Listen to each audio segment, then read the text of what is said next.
wabarakatuh. Alhamdulillahi Rabbil Alamin. Hadana lihada wa ma kunna linahtadiya laula Allah. Asyhadu an la ilaha illallah wahdahu la syarikalah wa asyhadu anna Muhammadan abduhu wa rasuluh wa habibuhu wa khatamun nabiyyin wal mab'utsu rahmatan lil alamin. Allahumma salli ala habibina wa syafiina wa maulana Abil Qasimil Mustafa Muhammad. Allahumma sholli ala Muhammad wa ala Muhammad. Allahumma salli ala Muhammad. Allahumma sholli ala Muhammad wa ala Muhammad. Allahumma sholli ala Muhammad wa ala Muhammad. Wa ala alihi wa sahbihil mayaminal muntahin. Masyiral muslimin rahimakumullah, kita bersyukur dengan syukur yang setinggi-tingginya karena Allah jualah yang membuat kita semuanya bisa bersua dan berjumpa kembali di tempat yang penuh ini. Pertemuan kita pada malam hari ini adalah meneruskan surat Al-Anbiya bagian-bagian terakhir, karena ayat Anbiya ini hanya sekitar 100-an ayat dan kita sudah akan masuki ayat yang ke-90. Pada malam ini kita akan baca ayat 86 sampai 90. 86 sampai 90. Untuk itu mari kita sama-sama masuk ke screen atau membuka kitab suci masing-masing. Surat 21 ayatnya 86 sampai 90.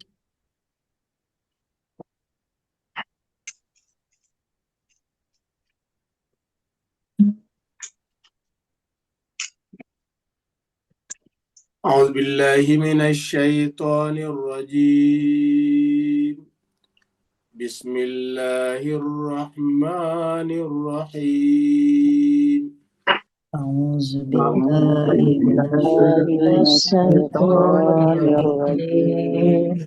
Bismillahirrahmanirrahim. Wa adkhalnahum fi rahmatina innahum minas shalihin.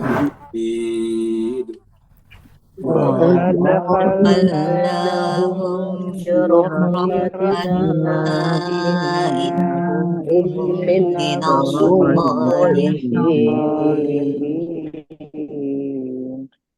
Wa ذَنُّونِ إِذْ ذَهَبَ مُغَاضِبًا فَظَنَّا أَن لَّن نَّقْدِرَ عَلَيْهِ وَالظَّنُّونِ إِذْ ذَهَبَ مُغَاضِبًا فَظَنَّ أَن لَّن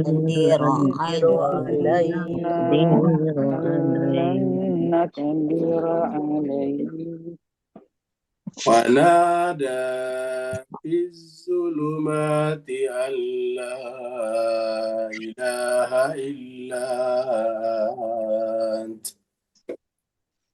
فنادى في الظلمات أن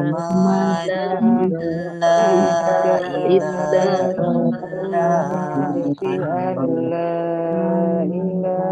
إلا أنت لا إله إلا أنت سبحانك إني كنت من الظالمين.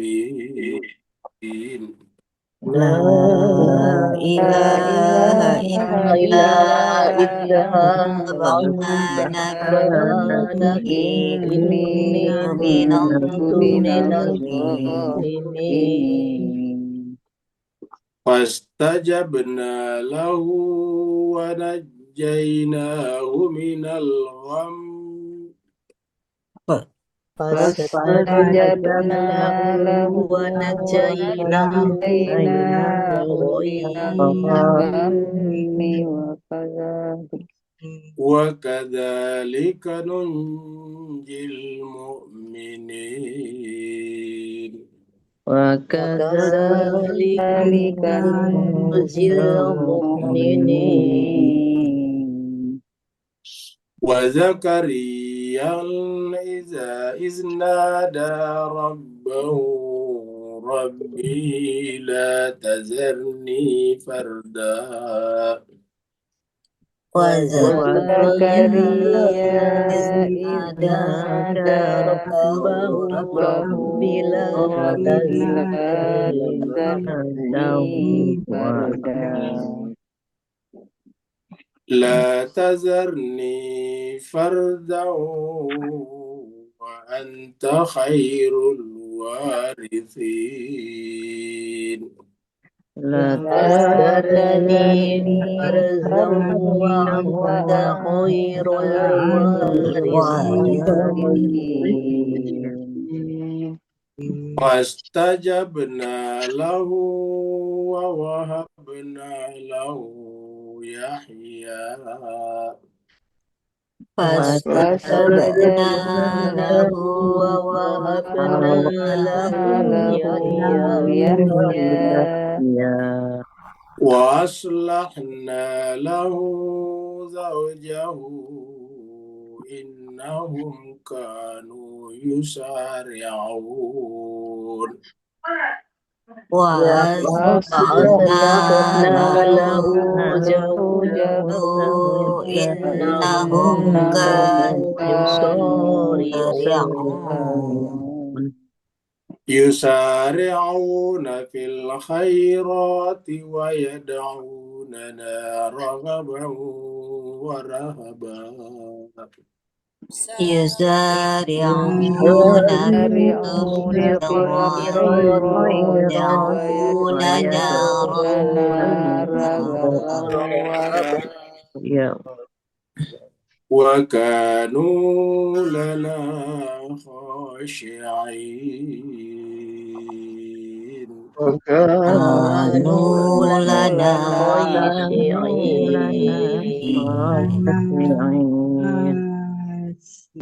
صدق الله العلي العظيم صدق الله العلي العظيم اللهم صل وسلم وبارك على على رسول رسول الله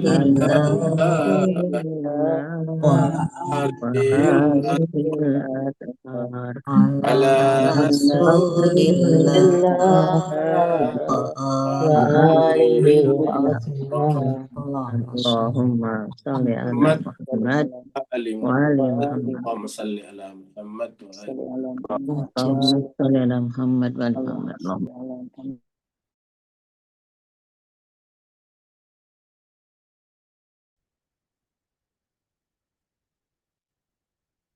Terima kasih banyak jemaah sekalian telah sama-sama berkumpul berjamaah di tempat ini untuk membaca kitab suci Al-Quran. Al-Quran bukan hanya kita akui sebagai mukjizat, tetapi memang terbukti sampai sekarang Al-Quran adalah menjelaskan tentang kebenaran. Sampai sekarang dengan kemajuan ilmu pengetahuan, tidak ada yang bisa menunjukkan kebatilan ataupun kekeliruan yang terjadi di dalam kitab suci Al-Quran. Al-Quran adalah kebenaran dan kebenaran datang dari Allah Subhanahu wa Ta'ala. Maka ketika kita membaca Al-Quran dan coba menyimpan di dalam jiwa kita, maka hakikatnya sama dengan menghadirkan Allah di dalam jiwa kita masing-masing. Kita teruskan surat yang ke-21 ini, surat Al-Anbiya. Al-Anbiya secara bahasa artinya nabi-nabi. Surat ini turun di Mekah, maka disebut dengan surat Makkiyah. Jumlah ayatnya 112 ayat. Tadi kita sudah baca sampai ayat yang ke-90. Berarti tinggal 22 ayat lagi. 22 ayat itu sekitar 4 kali atau 5 kali pertemuan kalau kita sisakan 2 ayat. Seperti biasa kita mundur 1 ayat, yaitu ayat yang ke-85. Di ayat yang ke-85, pembahasan terakhir kita adalah berbicara tentang 3 nabi. Yang pertama adalah Nabi Ismail alaihissalam, yang kedua adalah Nabi Idris alaihissalam, yang ketiga adalah Nabi Zulkifli alaihissalam, dan ketiga-tiganya oleh ayat ini disebut sebagai minas sabirin, orang-orang yang sabar. Jadi kalau kita ingin belajar sabar, tentu belajar dari Nabi. Kenapa? Karena mereka telah mendapatkan pengakuan, sudah mendapatkan approval dari Allah Subhanahu wa Ta'ala. Kalau kita ini manusia kayak kita ini, ya kita mungkin saja bisa merasa sabar, tapi belum mendapatkan pengakuan dari Allah Subhanahu wa Ta'ala. Mungkin kita sabar juga, tapi sabar belum sepenuhnya seperti sabar yang dimaksud Allah. Sedangkan kalau nabi-nabi ini, karena Allah sendiri yang menyebutnya di dalam kitab sucinya, berarti mereka dalam merupakan standar kesabaran. Artinya sabar mereka sudah sama dengan sabar yang diinginkan oleh Allah Subhanahu wa Ta'ala terhadap hambanya. Oleh sebab itulah standar kesabaran yang paling benar adalah nabi-nabi. Siapapun kita ini harus merujukkan kesabaran kita kepada mereka. Tidak ada satupun manusia selain nabi-nabi atau orang-orang suci yang bisa dijadikan rujukan mutlak. Ya mungkin bisa kita sebagai perantara saja, tetapi untuk puncak kesempurnaan belum bisa. Apa sebabnya? Selama manusia biasa tentu ada kekurangan-kekurangannya, ada khilaf-khilafnya terkadang, walaupun terkadang kita tidak bisa menyaksikannya. Bunyi ayatnya adalah A'udzubillahi minasyaitonirrajim, Bismillahirrahmanirrahim. Wa Ismaila wa Idrisa wa Dzulkifli kullun minas sabirin. Nabi Ismail, Nabi Idris, dan Nabi Dzulkifli. Jadi Nabi Ismail, Nabi Idris, Nabi Dzulkifli, kullun semuanya ini adalah minas sabirin. Jadi ini ada kata-kata kullun minas sabirin adalah menunjukkan bahwa Allah telah memberikan pengakuan, memberikan approval. Kalau bahasa kita manusia sudah menandatangani pengakuannya.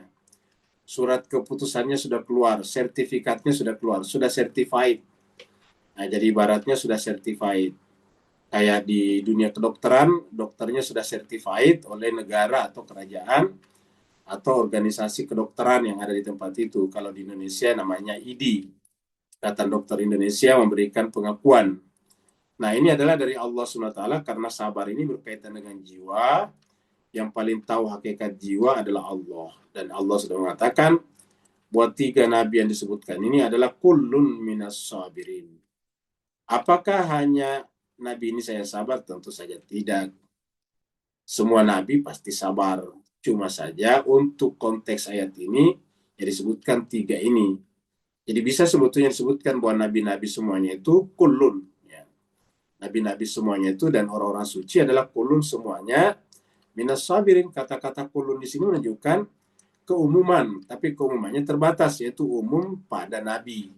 Umumnya tidak berlaku pada seluruh manusia. Jadi kata kullun tidak semua manusia, tapi seluruh nabi-nabi. Karena kalau misalnya mereka tidak sabar ya dan diangkat jadi nabi, berarti Allah salah angkat namanya. Kalau kita mengatakan Allah salah angkat, berarti Allah itu keliru. Mengatributkan atau mempredikasikan kekeliruan kepada Allah tentu tidak benar. Karena di pikiran kita yang namanya Allah Tuhan itu adalah maha sempurna. Yang namanya maha sempurna itu tidak ada kekurangannya, tidak ada cacatnya. Jadi ketika Allah memilih nabi-nabi, maka itu sudah pasti benar. Inilah sebetulnya sumber keyakinan kita bahwa yang namanya pengganti nabi harus mendapatkan approval dari Allah juga. Karena kalau tidak mendapatkan approval dari Allah, ya ini berbahaya. Bayangkan agama yang suci tiba-tiba dinodai. Karena agama ini kan tidak punya wujud benda. Kalau jemaah sekalian punya mobil atau kereta itu kan punya wujudnya, bisa dilihat. Ada cacatnya atau tidak, bisa kita lihat mobilnya atau keretanya misalnya ada cacat. Habis ditabrak orang kan kelihatan. Rumah kan punya wujud materialnya, punya wujud fisik namanya. Kelihatan kalau hujan ada bocornya. Catnya kelihatan kalau pucat ataukah apa namanya atau sudah mulai luntur. Nah, jadi kelihatan kalau yang namanya fisik itu, bahkan kita pun juga kelihatan.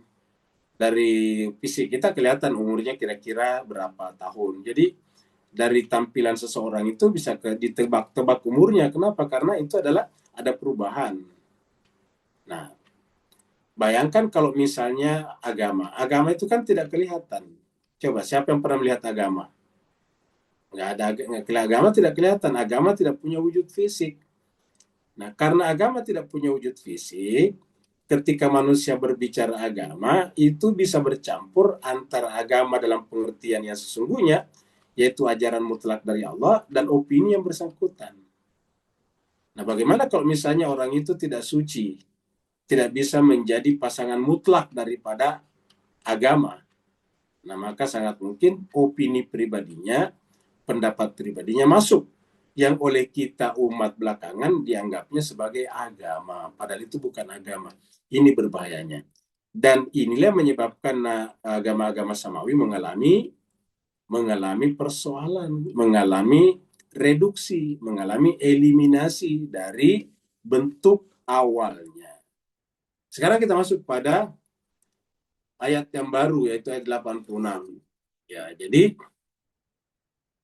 Allah mengatakan bahwa mereka itu tadi, nabi-nabi di atas, bukan hanya yang 3 tadi itu, bukan hanya Nabi Ismail, Nabi Idris, dan Nabi Zulkifli, tapi nabi-nabi yang disebutkan di sebelumnya. Kita sudah mengikuti banyak nabi. Allah mengatakan semuanya itu adalah kami masukkan ke dalam golongan rahmat kami, dan mereka orang soleh. Ingat, orang soleh. Tadi adalah sabar, sekarang soleh. Mereka masukkan dalam rahmat Allah, dan kemudian masuk kategori orang-orang yang soleh. Ayatnya mengatakan, wadakhalnahum. Kami masukkan mereka semuanya itu, humnya kepada nabi-nabi tadi, fi rahmatina, ke dalam rahmat kami. Kalau kita katakan fi rahmatina, ke dalam rahmat kami, dan Nabi Muhammad Sallallahu Alaihi Wasallam itu adalah rahmat, maka artinya mereka itu sudah sesuai dengan standar Nabi Muhammad.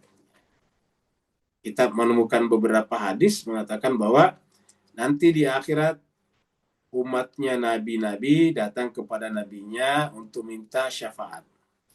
Umatnya Nabi Adam datang kepada Nabi Adam minta syafaat. Kemudian Nabi Adam mengatakan, kamu datang kepada Nabi Idris. Umatnya Nabi Adam dan Nabi Idris datang kepada Nabi Idris meminta syafaat.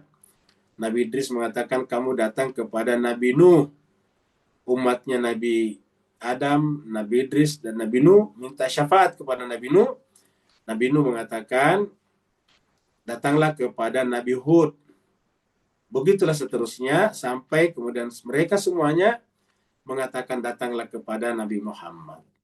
Tentu ini jangan disederhanakan, ini cerita bahwa kalau begitu di akhirat nanti kita manusia kok dipimpong, dipersulit. Bukan begitu maksudnya. Ini pemahaman bahwa puncak kesempurnaan Nabi ada pada Nabi Muhammad. Dan karena Nabi adalah puncak kesempurnaan, Nabi Muhammad adalah puncak kesempurnaan Nabi, otomatis standar tertinggi kesempurnaan ada pada Nabi Muhammad Sallallahu Alaihi Wasallam. Nah, karenanya kesempurnaan syafaat yang kita dapatkan juga dari Nabi Muhammad. Nah, maka kita lihat di sini ayatnya, bahwa nabi-nabi sebelumnya pun masukkan ke dalam rahmat. Wadakhalnahum fi rahmatina. Kami masukkan mereka di dalam rahmat kami.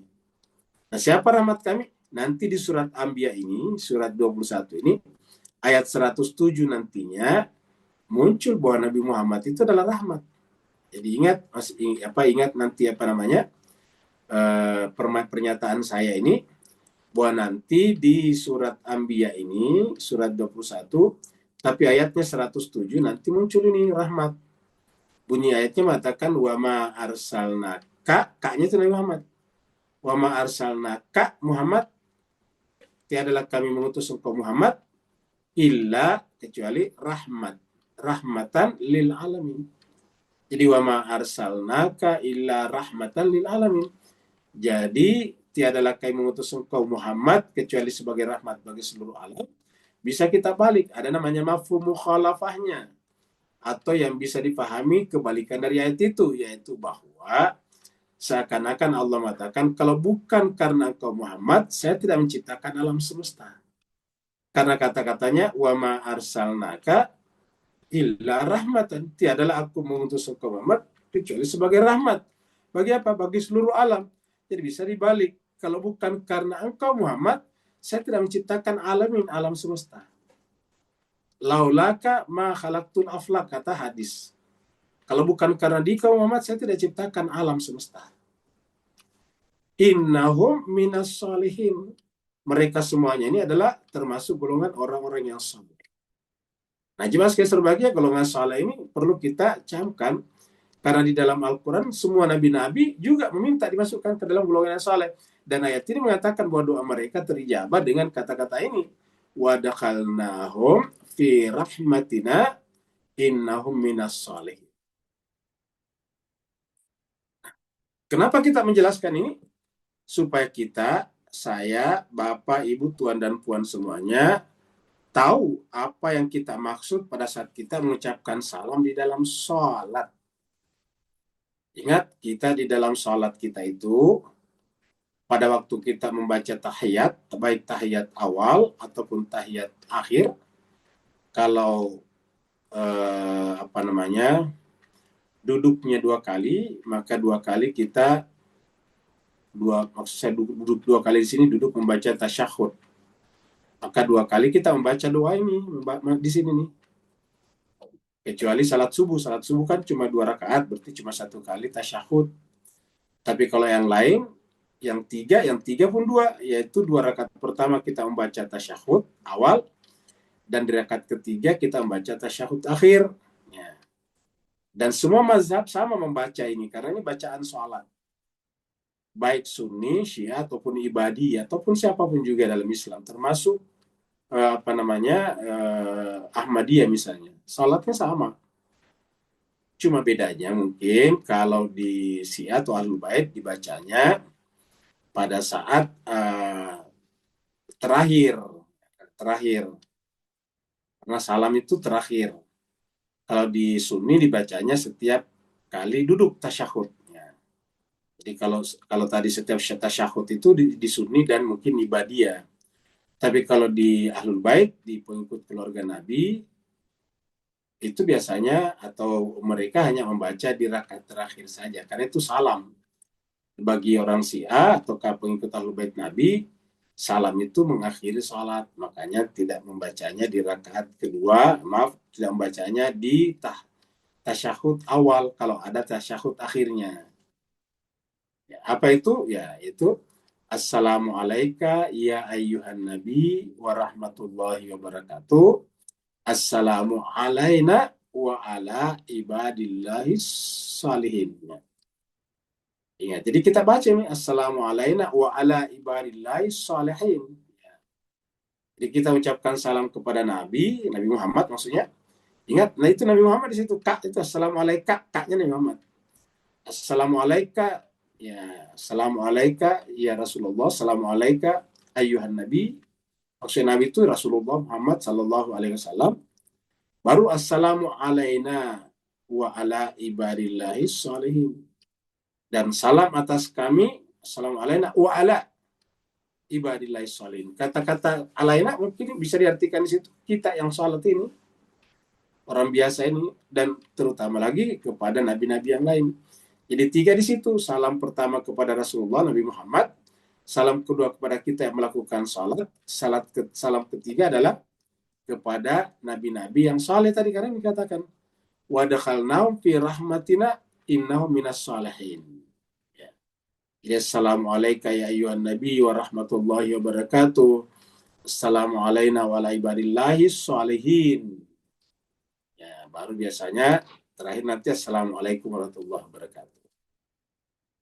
Jadi kalau di Sunni, Ahlus Sunnah wal Jamaah itu setiap tasyahud dibaca itu.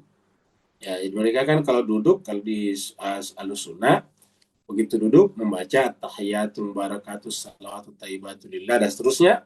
Baru nanti di situ assalamualaikum ya ayyuhan nabi, assalamu alaina wa ala ibadillahi salihin, seterusnya. Baru kemudian asyhadu, kamu gitu, asyhadu alla ilaha illallah wahdahu la syarikalah wa asyhadu anna Muhammadan abduhu wa rasuluh. Allahumma salli ala Muhammad wa ali Muhammad kama shallaita, itu kalau di sunni. Kama shallaita ala Ibrahim wa ala ali Ibrahim fil alamin innaka Hamidum Majid, baru berdiri. Kalau baru tasyahud awal. Sedangkan kalau di Syiah atau di Ahlul Bait, perbedaannya, jemaah sekalian yang baru mungkin mengetahui perbedaannya, itu tidak boleh membaca Assalamualaikum tadi di tasyahud awal, karena bagi mereka kalau mengucapkan salam itu sudah selesai salatnya. Karena Sunni, Syiah ataupun Ibadi, definisi salatnya sama. Jadi kalau kita tanya orang Syiah, orang Sunni dan orang Ibadi, apa itu salat? Jawabannya sama. Salat itu adalah ibadah yang dimulai dengan takbiratul ihram dan ditutup dengan salam. Ingat, ditutup dengan salam. Jadi definisi itu mengatakan kalau salam sudah penutup, ya, maka kalau di Syiah itu Assalamualaikum ya Nabi tadi dibaca di tasyahud akhir, dan bukan hanya tasyahud akhir, ya bacaan terakhir di belakangnya tinggal salam Assalamualaikum. Jadi kalau di Ahlul Bait itu mereka mengatakan Assalamualaikum itu setelah asyhadu an la ilaha illallah. Jadi kalau mereka di Syiah itu tasyahud, yang pertama mereka baca langsung tasyahud, bersyahadat. Ya, langsung asyhadu an la ilaha illallah wahdahu la syarikalah wa asyhadu anna Muhammadan abduhu wa rasuluh. Allahumma salli ala Muhammad wa ala ali Muhammad atau ali Muhammad. Baru itu berdiri kalau dia baru tasyahud awal. Tapi kalau sudah tasyahud akhir, sudah tahiyat akhir, maka setelah mengucapkan syahadat tadi dan selawat, ingat asyhadu an la ilaha illallah wahdahu la syarikalah wa asyhadu anna Muhammadan abduhu wa rasuluh. Selawat Allahumma salli ala Muhammad wa ali Muhammad. Baru salam kalau di Syiah tasyahud akhir. Assalamu alayka ayyuhan nabi wa rahmatullahi wa barakatuh. Assalamu alayna wa ala ibadillahi sholihin. Assalamualaikum warahmatullahi wabarakatuh. Nah begitu, jadi urutannya saja yang berbeda. Tapi intinya sama, mengucapkan salam kepada orang saleh. Dan mari kita menghormati caranya masing-masing. Toh tidak berbeda, cuma penempatannya saja tidak sama. Nggak masalah. Ya. Jadi intinya adalah semua kita mengatakan Assalamu alayna wa ala ibadillahi sholihin. Jadi ada kata-katanya. Nah sekarang kita sudah tahu siapa orang saleh yang kita maksud. Ternyata para nabi-nabi atau insan-insan kamil, manusia-manusia sempurna. Sekarang jemaah sekalian berbahagia, nabi-nabi pun juga meminta dimasukkan ke sana. Ya, kita dulu lihat ayatnya berikut ini. Kita lihat dulu di sini surat Anbiya. Ini ayat 75. Ya, kita sudah baca juga, sudah lewati surat Anbiya sama surat kita sekarang. Cuma ayat 75, sekarang kan ayat 86, jadi 10 ayat yang lalu. Di sana pun ada kata-kata wadakhalnahu. Nah ini. Wadakhalnahu fi rahmatina innahu minas sholihin. Dan kami masukkan dia di sini kalau tidak salah Nabi Ibrahim, ya, cerita Nabi Ibrahim. Fi rahmatina, ke dalam golongan rahmat kami, innahu sungguhnya dia minas sholihin. Dia termasuk orang yang saleh. Itu adalah ya Nabi Nuh maksudnya. Oh, lain lagi nih Nabi Nuh ini. Ini adalah cerita baru Nabi Nuh. Nah, jadi ini adalah wadakhalnahu fi rahmatina innahu minas sholihin. Bedanya kalau sekarang adakhalnahum, ingat hum. Karena mereka terutama kepada 3 nabi tadi yang di atas, yaitu Nabi Ismail, Idris, dan Zulkifli. Karena dia hum, dia bisa digunakan pada seluruh nabi yang dibicarakan di dalam surat Anbiya ini. Tapi kalau kita lihat surat-surat yang lain, apa ayat-ayat yang lain, itu nabi-nabi juga minta dimasukkan ke dalam golongan orang saleh. Coba kita lihat di sini. Kita lihat misalnya surat surat Yusuf ini. Ya, coba kita lihat surat Yusuf. Ayatnya 101. Sini Nabi Yusuf berdoa. Nah ini akhir doanya. Ini kan doanya di sini Rabbi qad ataitani, kita percepat di sini. Ya. Nabi Yusuf mengatakan anta waliyyi fid dunya wal akhirah.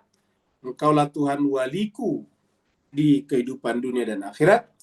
Tawaffani musliman, wafatkanlah aku sebagai orang muslim, walhiqni bis-sholihin, dan masukkanlah aku, gabungkanlah aku ke dalam golongan bis-sholihin ini, bis-shalihin. Jadi Nabi Yusuf pun berdoa ini alhiqni bis-shalihin. Jadi bayangkan seorang nabi masih membaca ayat ini, membaca doa ini alhiqni bis-shalihin. Sekaligus kita tahu di sini yang ada di Quran itu adalah tawaffani musliman maksudnya, tawaffani musliman.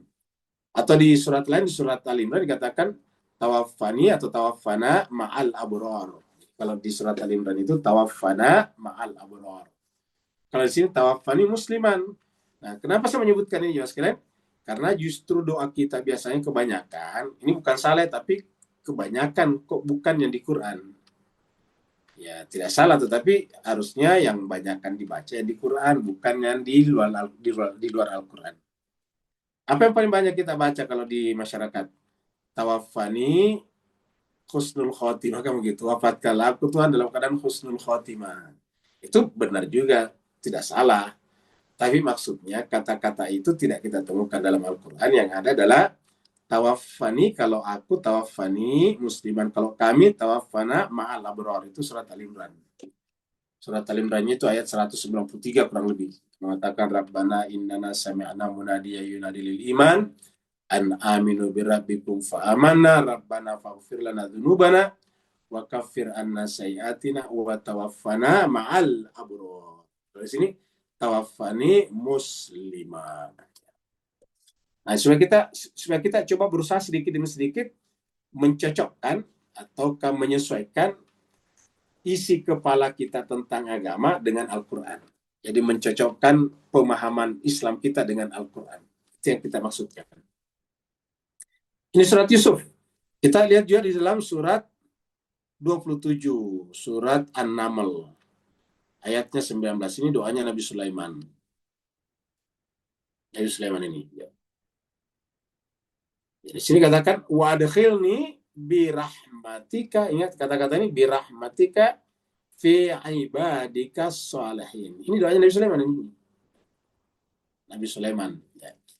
Nabi Sulaiman pun berdoa wa adkhilni, dan masukkanlah aku Tuhan bi rahmatika, dengan rahmatmu. Tadi rahmatmu adalah Nabi Muhammad. Fi ibadika, ke dalam golongan hamba-hambamu as-shalihin, yang soleh.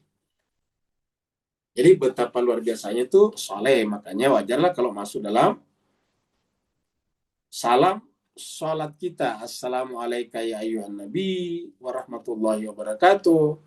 Assalamu alaina wa ala ibadillahi salihin. Karena ibadika di sini ibadillah ya. Ibadika di sini adalah ibadullah. Fi ibadillah ya. As-salihin. Nah, jadi saya kira jelas kita sudah mendapatkan info ya sangat penting tentang ini. Sekarang kita lanjut ke ayat berikutnya. Ayat 87. Ini 87 ini ada doa yang sangat bagus. Doa ini atau wiridan ini dibaca oleh Nabi Yunus pada saat masuk ke dalam perut ikan. Ketika dilempar ke dalam laut, lalu kemudian masuk ke dalam perut ikan, di sana dia membaca doa ini. Ini tulisannya gede. La ilaha illa anta. Jadi yang tidak fasih membaca Arabnya nanti bisa baca ini. Tulisan Latinnya. Jadi kalau Bapak, Ibu, Tuan, dan Puan kurang fasih membaca Arab, tulisan Arabnya, bisa juga baca ininya, Latinnya. Ini Latinnya. Ini ada terjemahannya. Jadi Latinnya, kemudian bisa di screenshot ya, bisa di screenshot sekarang. Saya tarik merahnya ke bawah biar kelihatan. Jadi bisa di screenshot. Jadi supaya nanti bisa baca. Karena kata-kata ini bagus, wiridan ini bagus ya.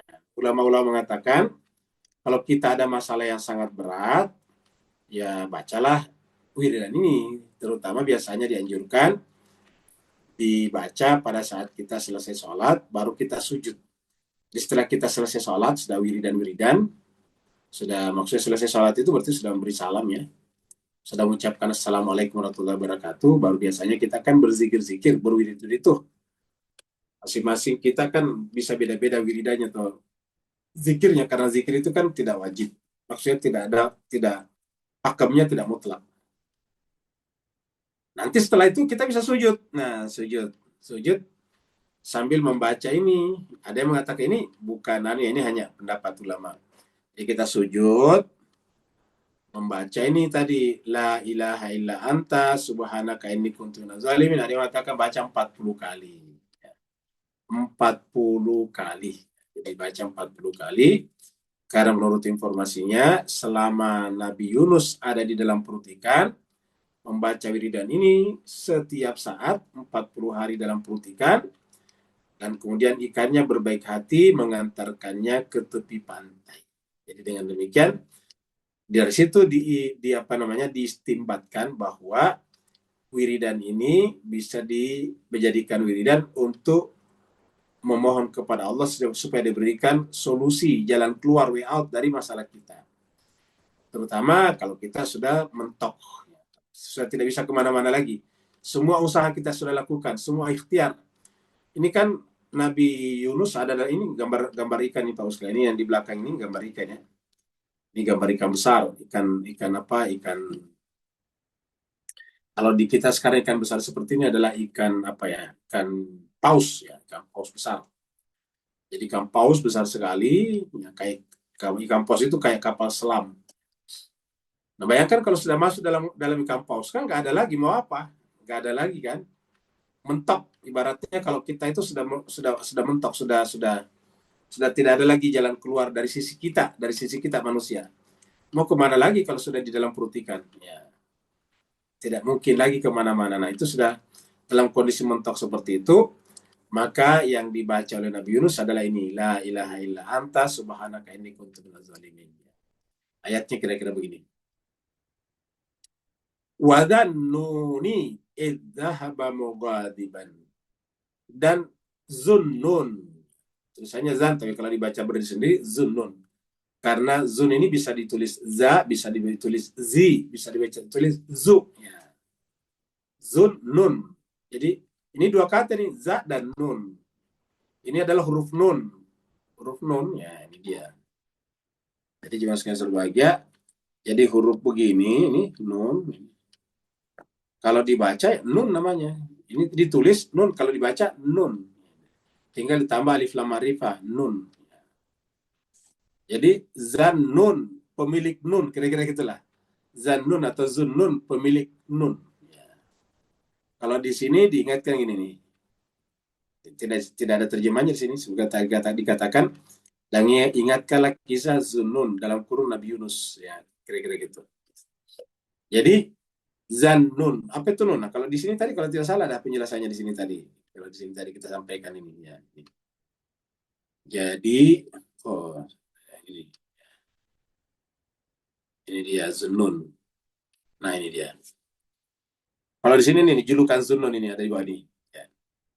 Jadi Bapak, Ibu, Tuan dan Puan bisa baca di sini. Julukan zunnun, ini pendapat ya, pendapat tafsir. Merujuk kepada Nabi Yunus alaihissalam yang berarti pemilik ikan. Itu. Jadi dia mengatakan nun itu adalah ikan, tapi itu pendapat ya. Pendapat. Karena kalau di dalam Al-Quran itu tidak pernah secara spesifik ikan disebut nun, yang ada adalah misalnya samak, misalnya di dalam bahasa sehari-hari itu kan samakun kalau ikan. Jadi ini adalah ikan, sebutkan pemilik ikan, jadi sangkanya ikan atau orang yang menyertai ikan. Itu kalau di sini terjadi penjelasannya. Nah, jadi jemaah sekalian berbahagia, apa itu zunnun? Nah, kita lihat di sini. Nah, jadi huruf nun ini, huruf nun ya. Wa zannuni iz dhahaba mughadiban, dan zunnun ketika dia pergi dalam keadaan marah. Ya, yang marahnya di sini mughadiban bukan marah-marah ya, marah dalam pengertian hatinya. Dan ingat juga sekali, setiap kita membaca cerita Nabi dalam Al-Quran, itu sebetulnya bukan nabinya seperti itu. Caranya Allah mengajari kita melalui Nabi. Bahwa yang namanya amarah itu mengundang kegelapan. Kan sebetulnya intinya di sini Pak Bus kalian. Ini yang namanya marah, itu mengundang kegelapan di sini. Zulumat. Tapi sebelum kita terangkan ini, kita selesaikan dulu ini perkara nun ini. Ya. Jadi, apa yang paling cocok dengan zunnun? Memang nun ini adalah tadi sebutkan ikan. Ya ada benarnya karena memang Nabi Yunus adalah tinggal di dalam ikan. Nah, tetapi kalau kita lihat dalam Al-Quran, ini nun ada surat namanya surat Nun. Ya. surat Al-Qalam. Surat Al-Qalam itu namanya surat Nun. Karena kata pertamanya adalah Nun. Jadi sebetulnya bisa kita lihat di sini.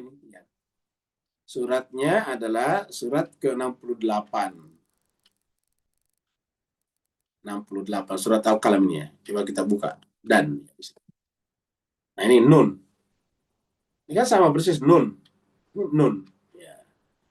Jadi kalau ini tulisannya Nun, kalau dibaca ya Nun.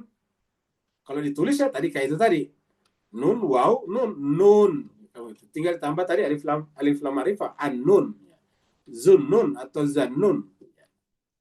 Nah, apa itu nun? Di sini katakan nun wal kalami wa ma yasturun. Nun demi kalam dan apa yang dituliskannya. Ya. Ini ada kata kalam. Kalam itu kan pulpen, pen. Pulpen. Kalam ini adalah bahasa Arab. Kalamun itu adalah pulpen. Kalamun. Alat tulis. Wa ma yasturun, apa-apa yang dituliskannya. Kenapa? Karena yang dituliskan itu tadinya tidak ada. Yang ada adalah pulpen yang di dalamnya situ ada tinta. Yang namanya tinta itu cairan. Ingat, tinta itu bukan air tapi cairan. Ada unsur airnya, cairan yang warnanya bisa biru, bisa merah, bisa hitam, atau bisa warna apa saja. Manusia sekarang bisa membuat macam-macam warna tintanya. Nah, jadi ulangi lagi. Yang namanya kalam itu pulpen, di dalamnya ada cairan. Ada tinta namanya. Ketika berbentuk tinta kan tidak ada artinya, tidak ada makna, tidak bisa dibaca apa-apa, bukan buku namanya. Tapi begitu dituliskan menjadi tulisan, bisa menjadi buku dan itu lengkap dengan pemaknaannya. Ya. Seperti contohnya setelah dituliskan ini wow namanya. Mim namanya, ini mim mat wama. Yasturun, ini baca yasturun. Tetapi ketika belum tertuliskan, belum tidak menggunakan pulpen ini, dia hanya cairan saja dan tidak bisa dimaknai sebagai wama yasturun. Contohnya apa? Contohnya lautan. Kita katakanlah isi lautan dengan cairan tinta. Ya, tidak ada maknanya, hanya lautan. Kita sebut saja lautan tinta. Nah, kebetulan nun ini sama dengan gambar lautan. Nih, perhatikan ini. Lautan itu kan begini, di atasnya ada air, kan begitu.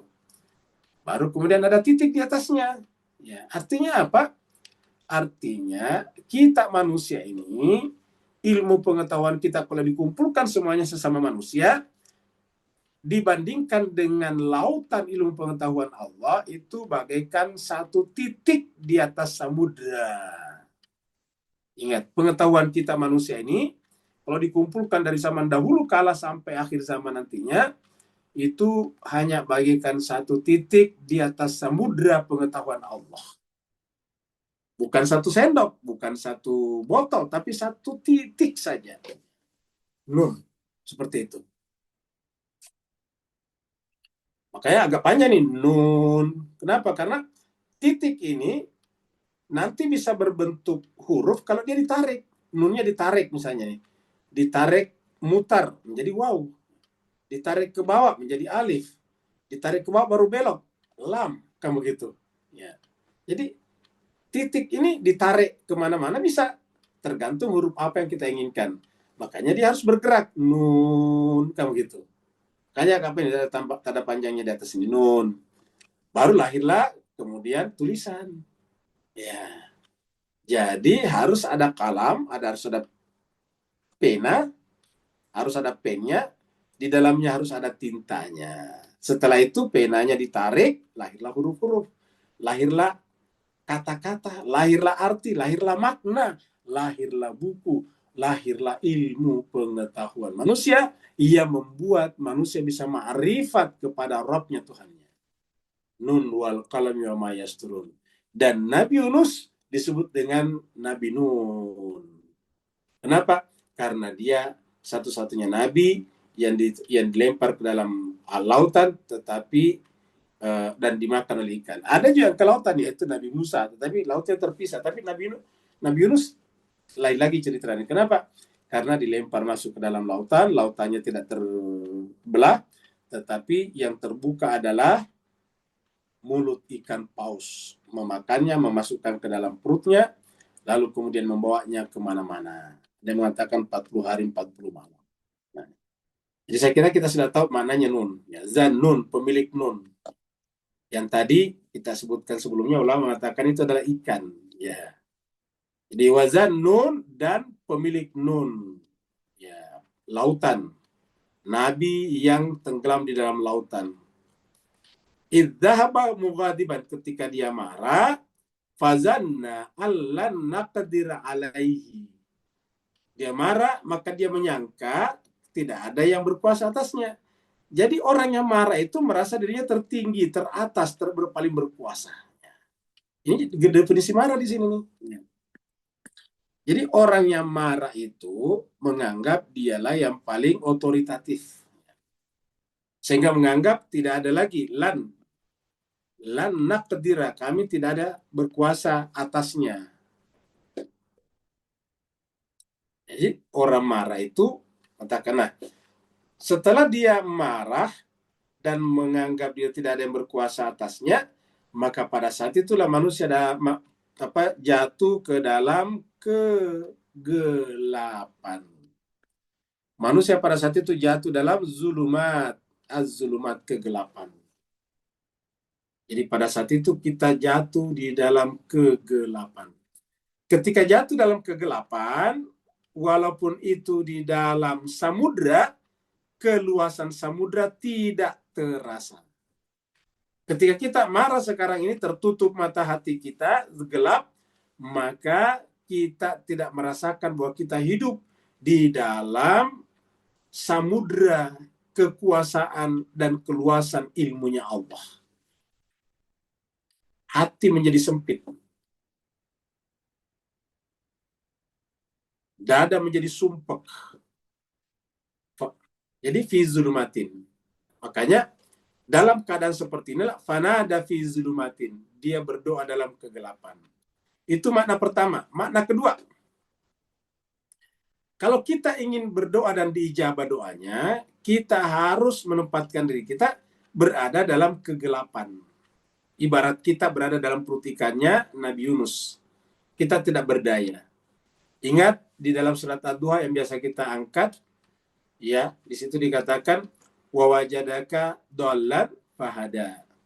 Kalau kamu merasa tersesat, tidak bisa kemana-mana, Allah akan datang beri petunjuk. Wa wajadaka ailan fa'agna. Kalau kamu merasa apa-apa, tidak punya apa-apa, Allah memberikan kecukupan. Jadi kita harus merasa apa-apa, kita harus merasa bodoh, kita harus merasa kotor, baru datang kepada Allah. Baru Allah memberikan bimbingan kepada kita. Kita merasa berada dalam kegelapan, baru membaca doa atau wiridan, maka Allah akan mengijabahnya. Fi zulumatin fanada. Ingat, kata nada itu berdoa, berseru. Nada dan da'a itu hampir sama.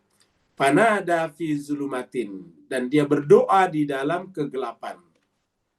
Kata nada ini juga dipakai dalam surat Al-Imran. Yang tadi yang saya katakan tadi ada doa Rabbana tawaffana ma'al abrar. Itu permulanya nada juga. Rabbana innana sami'na munadiyan yunadi. Ini dari kata nadi. Sami'na munadiyan yunadi. Munadi, penyeru, yunadi ketika dia menyeru. Jadi fanada fi zulumatin. Lalu dia berseru, berdoa di dalam kegelapan. Jadi kalau orang berdoa itu kan meminta. Orang meminta itu kan orang yang tidak punya apa-apa. Orang yang fakir. Ya, kalau kita minta cahaya, berarti kan kita berada dalam kegelapan. Kalau kita minta rezeki, kan berarti kita adalah orang papah, tidak punya apa-apa, fakir. Jadi kesimpulannya harus fi zulumatin. Kalau kita berdoa harus merasa zulumat. Harus merasa zulumat. Apa doanya di sini? Apa wiridanya? Allah ilaha illa anta, yaitu la ilaha illa anta. Tidak ada ilah, tidak ada Tuhan selain Engkau Tuhan. Jadi ini ininya gak usah dibaca, ini saja ya. Jadi kalau Bapak sekalian tadi kita baca sebut wiridan, ini baca dari sini saja ya, baca dari sini. Terus sini ini dia nih. Nah ini dia ya, sampai sini. Nah ini ya. Artinya gak usah dibaca, sini aja. La ilaha illa anta subhanaka inni kuntu minaz zalimin dibaca, tadi kita katakan ada yang mengatakan sampai 40 kali sambil sujud ya. La ilaha illa anta subhanaka inni kuntu minaz zalimin. Ya Allah, la ilaha illa anta, tidak ada ilah, tidak ada Tuhan selain Engkau. Subhanak, maha suci Engkau ya Allah. Kata maha suci itu artinya tidak ada cacatnya, tidak ada kurangnya, tidak ada salahnya, itu namanya subhanak. Ini aku inilah. Jadi lawannya, kalau Allah ini kan Allah, subhanaka, Engkau Tuhan. Sementara aku, nah, kalau Tuhan itu kan semuanya. Ini aku ini kuntu minaz zalimin, berada dalam kezaliman. Zalim di sini satu asal kata dengan zulumat. Ini cuma sekalian kata zalimin di sini satu asal kata dengan ini zulumat ini. Ya. Zulumat, zalim sama.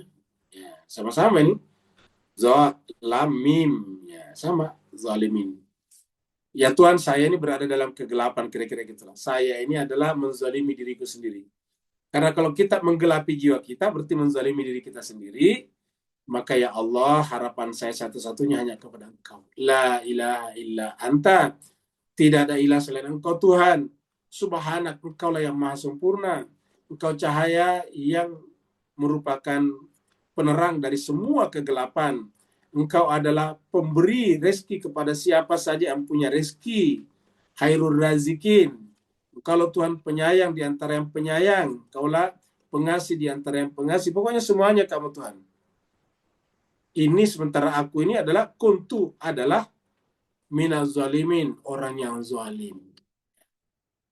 Inilah yang kita baca juga. Dan bukan hanya membaca, menyadari bahwa kita ini orangnya menzalimi diri kita sendiri. Ya. Jadi ini harus kita ucapkan. La ilaha illa anta subhanaka inni kuntu zalim.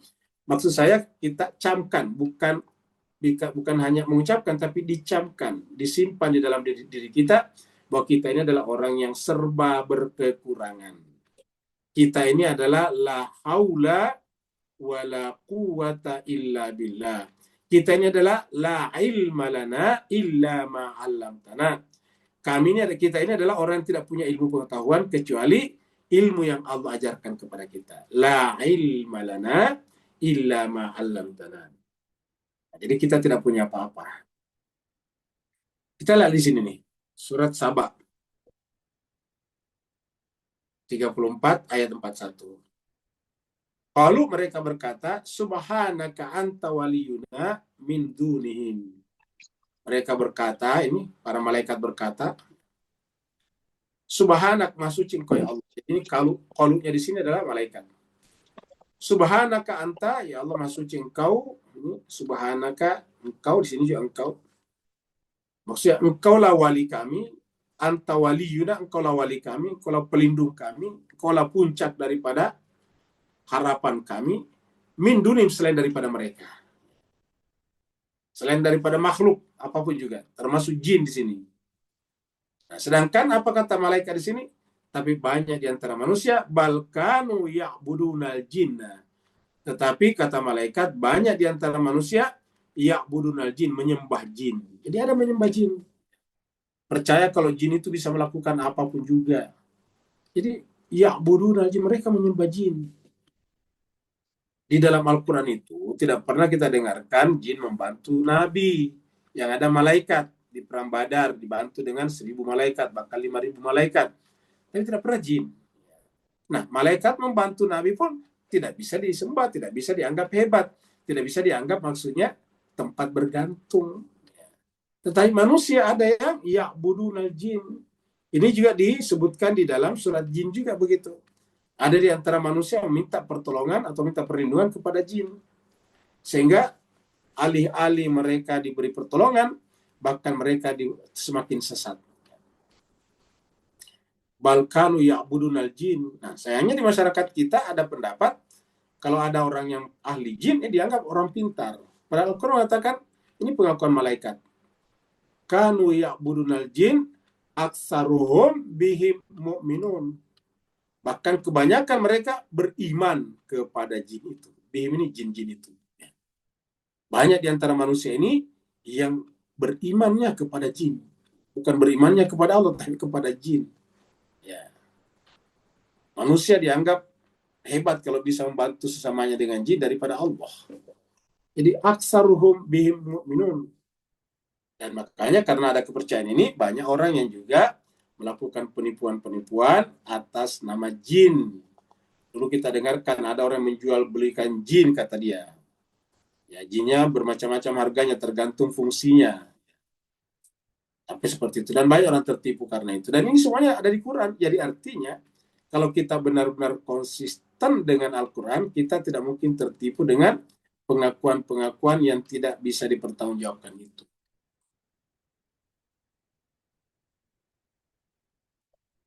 Ayat 88. Nah, setelah Nabi Yunus tadi berdoa adanya dalam kegelapan, artinya hatinya merasa tidak punya apa-apa, barulah diijabah. Pastaja benar. Jadi Allah mengabulkan doanya. Setelah dia mengabulkan doanya, terjadi pembebasan dari kedukaan. Ya, inilah dia. Dan ini bukan hanya kepada Nabi Yunus, tetapi janji Allah mengijabah doa itu bersifat universal. Kepada siapapun juga yang berdoa. Asalkan bersungguh-sungguh dalam doanya. Fastajabna lahu, maka kami mengijabah baginya. Kami perkenankan doanya, kira-kira gitu maksudnya. Kami perkenankan doanya. Setelah kami perkenankan doanya, wa najjaynau, kami selamatkan dia.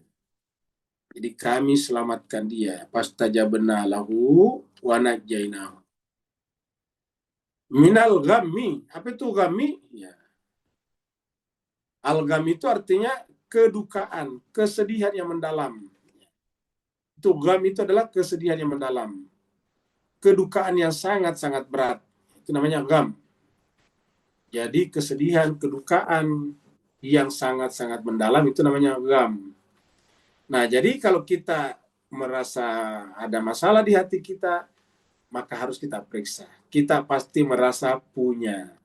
Padahal kita tidak punya apa-apa, semuanya milik Allah. Kita merasa pintar, padahal kita ini bodoh, yang pintar hanya Allah. Nah, itulah. Makanya supaya doa kita diijabah, syaratnya adalah harus fi zulumatin. Harus jiwa kita merasa dalam kegelapan. Jadi itu adalah syarat diijabahnya doa. Jadi sebetulnya ayat 87-88 ini adalah Allah berbicara kepada kita tentang syarat diijabahnya doa dan wiridan yang paling baik untuk doa kita terijabah. Jadi bisa saja wiridan kita baca tadi la ilaha illa anta subhanaka inni kuntu minaz zalimin. Kita baca berkali-kali baru meminta doa, berdoa kepada Allah, kita minta hajat kita. Kita minta hajat kita. Ya. Dan kita semuanya berhak berdoa, kita berdoa saja kepada Allah.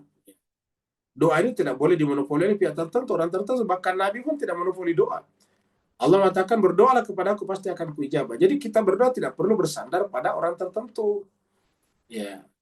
Karena selama dia bukan nabi dan rasul, ya manusia tidak terkadang tidak kosong dari kepentingan. Terkadang kita ini orang awam bisa lebih cepat sampai kepada Allah karena kita datang benar-benar tidak punya kepentingan. Makanya syaratnya tadi adalah fi zulumatin, dalam kegelapan, tidak punya apa-apa. Ya. Fastajabna, baru kemudian kami perkenankan doanya. Baru wa najjaynahu minal ghammi. Dan Allah memberikan kesimpulan umum di sini bahwa ini bukan saja istijabah atau kaijabah ini bukan hanya berlaku pada Nabi tetapi seluruh orang mukmin. Jadi ijabah ini berlaku pada seluruh orang mukmin. Jadi ijabah ini berlaku pada seluruh orang mukmin. Wa kadzalika, dan begitulah, maksud apa artinya begitulah? Ya kalau kita bersikap seperti Nabi Yunus tadinya, merasa seperti berada dalam perut ikan, ya kalau Nabi Yunus kan memang berada dalam perut ikan, tapi maksudnya kita merasa seperti dalam perut ikan yang berada dalam kegelapan, yang tidak punya kemampuan apa-apa, itu kan dalam perut ikan itu sempit sekali, sumpit dan sumpek. Padahal aslinya kan kita berada dalam lautan rahmat Allah. Tapi karena kita mau berdoa kepada Allah, kita harus merasa tidak punya apa-apa. La haula wala quwata illa billah, baru kita berdoa. Nah, wa kadzalika, maka dengan begitu nunji al mu'minin. Kami selamatkan orang beriman. Makanya berdoa ini adalah perintah Allah Subhanahu wa taala. Jadi kok coba kita lihat di sini surat 40 ayatnya 60. Allah sendiri mengatakan qala, dan dia Allah berfirman, qala rabbukum, Tuhanmu berfirman berkata, uda'uni, berdoalah kepada saya. Setiap orang berdoa kepada, jadi jangan kita menggantungkan diri kita doa pada orang lain, kita terutama kepada Allah. Bahwa kita boleh minta doa kepada orang, iya, tetapi jangan sampai kita minta doa kepada orang sementara kita tidak. Karena kalau seandainya metode Islam adalah minta doa kepada orang yang kita anggap doanya paling tembus, ya berarti Nabi kerjanya nanti berdoa.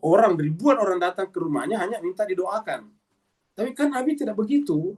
Ayat ini tidak begitu. Setiap kita disuruh berdoa, karena berdoa itu adalah ibadah kita. Berdoa itu adalah caranya kita berkomunikasi dengan Allah. Kalau kita minta orang lain mendoakan kita, yang berkomunikasi dengan Allah orang itu, padahal kita yang paling butuh. Saya yang paling butuh. Ya, bukan orang itu. Nah, inilah jemaah sekalian terbaik. Karena ayat ini untuk kita, bukan untuk Nabi, bukan untuk ulama, tetapi untuk kita, saya, aku, kita masing-masing. Allah berfirman, Rabbukum berfirman, Tuhanmu berfirman, uda'uni, berdoalah kepada aku. Astajib lakum, saya pasti akan memperkenankan bagi kalian. Astajib lakum.